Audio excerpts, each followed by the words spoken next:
இன்றே டவுன்லோட் செய்து உங்கள் ஃபேவரட் ஷோக்களை என்ஜாய் பண்ணுங்க. சார் பணம் எங்க இருக்கு சார்?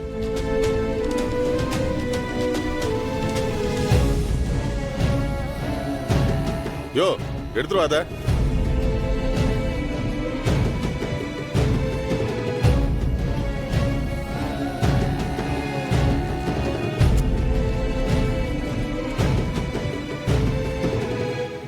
என்ன பாரதி, நீ விரிச்ச வலையில உன்னையே நான் விழ வச்சேன் பாத்தியா?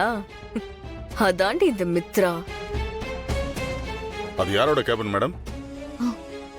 என்னோட கேபின் தான் சார். என்ன மேடம், நீங்க தான் பணத்தை காணன்னு வர வச்சீங்க.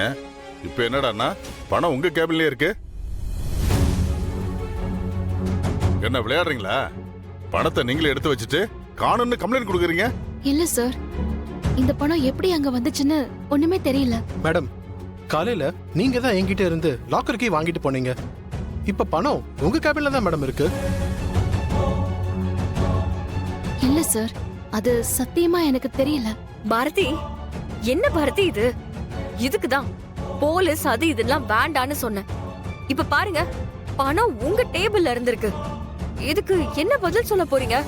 இல்ல மேடம், இதுல என்னமோ தப்பு நடந்திருக்கு. மேடம், பணம் உங்க கேபின்ல கிடைச்சிருக்கு. நீங்க எங்க கூட ஸ்டேஷனுக்கு வரணும். உங்களை விசாரிக்க வேண்டியது இருக்கு. கிளம்புங்க. என்ன ஆதி, விளையாடுறியா? பணம் உன்கிட்ட இருக்குன்னு அப்பவே என்கிட்ட சொல்லிருக்க வேண்டியதானே? இப்ப பாரு எவ்வளவு அசிங்கம். இதனாலதான் போலீஸ் வேண்டாம் வேண்டான்னு சொன்னேன். நான் சொன்னதை யாரு கேக்குறா? இப்ப பாரு என்ன ஆச்சுன்னு. இங்க என்ன நடக்குதுன்னு எனக்கு புரியல. என்னமோ பண்ணுங்க. சாரி மித்ரா, ஏதோ ஞாபகத்துல மறந்துட்டேன். ஆதி, கரெக்டா போயிட்டு இருந்த பிளான கெடுத்துட்டியா Aadhi? Bharathi, I'm sorry. Thank you Aadhi.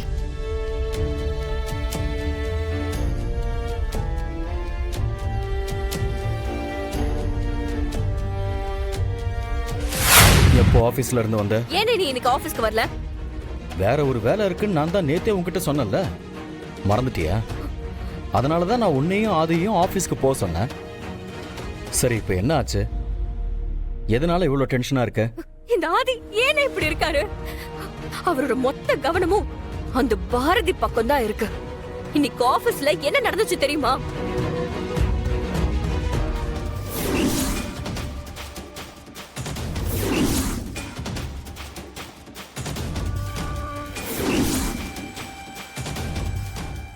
Sir பணம் எங்க இருக்கு சார்?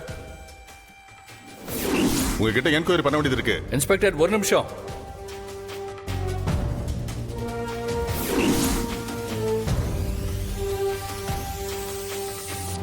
ஆதி நடந்துக்கிறதெல்லாம் பார்த்தா எனக்கு என்னமோ ஆதி மேல டவுட்டா இருக்கு. என்ன சொல்ற? எனக்கு ஒன்றும் புரியல. ஆதிக்கு பழசெல்லாம் அவருக்கு ஞாபகம் வர மாதிரி எனக்கு தோணுது. ஏதோ ஒரு விஷயம் அவரை டிஸ்டர்ப் பண்ணிக்கிட்டே இருக்கு. அவர் அறியாம அவரு பாரதி கிட்ட ரொம்ப அட்டாச் ஆன மாதிரி தோணுது. இன்னைக்கு காலையில என்ன விட்டுட்டு அந்த பாரதி கூட ஆபீஸ்க்கு போயிட்டாரு. ஆதி முன்ன மாதிரி இல்லன்னு.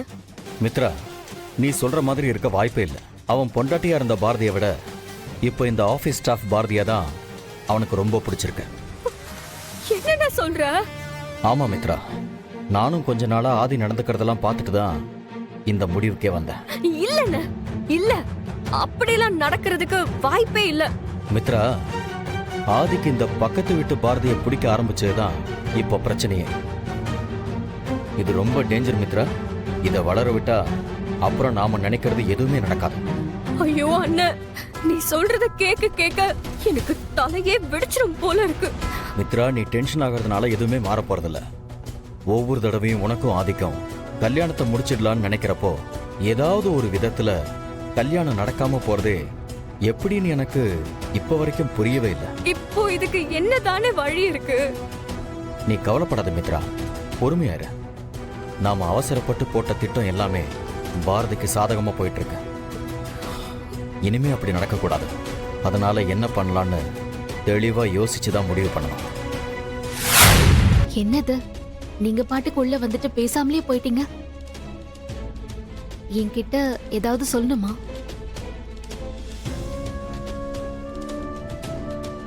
முதல்ல என்ன மன்னிச்சிரு பாரதி.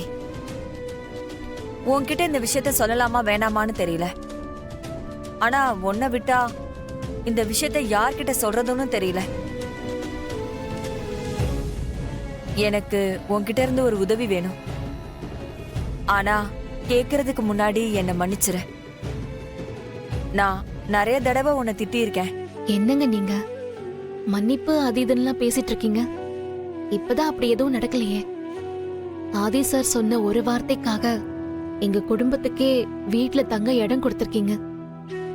அதுக்கு நாங்க தான் உங்களுக்கு தேங்க்ஸ் சொல்லணும். தயவு செஞ்சு நீ எப்பவும் சாரி எல்லாம் கேட்காதீங்க ப்ளீஸ். நீ இவ்ளோ அனுசரணையா பேசுறத கேட்க எனக்கு கொஞ்சம் நிம்மதியா இருக்கு பாரதி.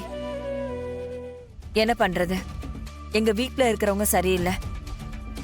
ஆனா அத பத்தி யார்கிட்ட சொல்றதுன்னு தெரியல. உன்கிட்ட ஒரு முக்கியமான விஷயத்த சொல்லான்னு தான் நான் வந்தேன். ஆனா இந்த விஷயத்துல உன் உதவி எனக்கு வேணும் பாரதி. முதல்ல என்ன விஷயம்னு சொல்லுங்க. மித்ரா மேடம்க்கு தான் இந்த விஷயம் தெரியும்னு சொன்னீங்க.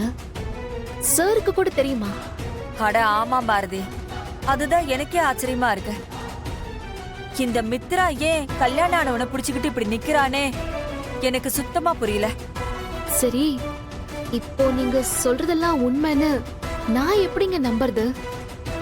இல்ல, ஐ மீன் நான் இதை எப்படி கன்ஃபார்ம் பண்ணிக்கிறதுன்னு கேக்குறேன். புரியுது பாரதி. என்கிட்ட யாராச்சும் இந்த விஷயத்த வந்து சொல்லியிருந்தாலும் நானும் இப்படிதான் கேட்டிருப்பேன். ஆமாங்க, அப்படியே நீங்க சொல்ற விஷயம் உண்மையா இருந்தாலும் நான் போய் யார்கிட்டயும் இத பத்தி பேச முடியாது. ஏன்னா இது அவங்க பர்சனல் விஷயம். பாரதி, இனிமே இந்த விஷயத்த பத்தி நான் உங்ககிட்ட பேச போறது இல்ல. இப்படி கேக்குறேன்னு தப்பா நினைக்காதீங்க. இந்த விஷயத்த உங்களுக்கு யாரு சொன்னது? அவங்க உண்மையதான் சொல்றாங்கன்னு எப்படி நம்புறது? அதான் ஏற்கனவே சொன்னேனே பாரதி, ஆதி சொன்னதை நான் கேட்டேன்னு. ஆதியே உங்ககிட்ட சொன்னாரா? இல்ல. அப்புறம் எப்படி தெரியும்? நீ என் கூட வா. எங்க? ஆதி பேசுனதை கேட்கணும்ல, வா. திடீர்னு பாட்டி கேட்டா எங்கடா போறது? ஐடியா, நான் போய் அம்மாவோட போன் எடுத்துட்டு வரேன். ஐயா, அக்கா, போன்ல சார்ஜ் இல்ல. இப்ப எப்படி பாட்டு போடுறது? கொஞ்ச நேரம் சார்ஜ் போட்டா போதும். அதெல்லாம் முடியாது, எனக்கு இப்பவே பாட்டு போடணும். நான் டான்ஸ் ஆடணும். எதுக்குடா இப்படி அடம் பிடிக்கிற?